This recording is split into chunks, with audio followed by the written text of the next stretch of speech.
আমরা যারা আছি আমরা বিচ্ছিন্নভাবে না থেকে যদি এক হইতে পারি। আমরা কি বিচ্ছিন্ন? আমরা কি বিচ্ছিন্ন?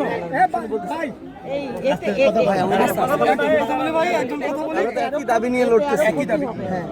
এই জন্য আমরা সাপোজ ওইখানে ধরেন 500 জন, সাপোজ এখানে 100, তাহলে একসাথে হলে 600 হবে।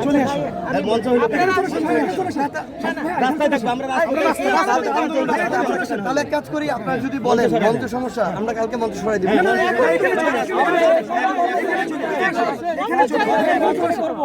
আমরা কালকে মঞ্চ সরাই এখনই চলে আসো।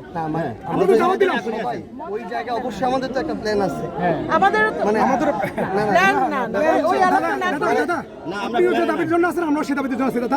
আমরা একসাথে করি।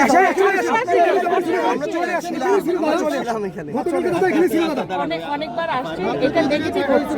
নেগেটিভ হচ্ছে কেন? ওরা ভাবছে যে দুইটা পক্ষ। আমরা তো মঞ্চে উঠবো না। আমরা তো মঞ্চে উঠবো না, আপনাদের নামতেই হবে। অন্তত 5000 মানুষ হোক না, জুলাই আমরা লক্ষ লক্ষ মানুষ। আপনি আমার সাথে একই কথা বললে আমি বলবো যে কেন আমার ওই জায়গাটা বেটার। আমার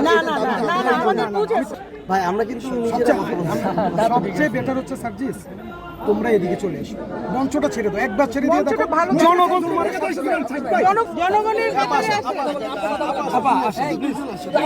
একটু পার্থক্য আছে, সামান্য সামান্য। ওনারা একটা দামি মঞ্চ করেছেন, আর আমরা বলছি যে আমরা মঞ্চে কেন যাব? মঞ্চে গিয়ে আমার লক্ষ টাকার মঞ্চ তৈরি করা, মাইক ভাড়া করে, চেয়ার ভাড়া করে, এটা তো সেই দাবি না।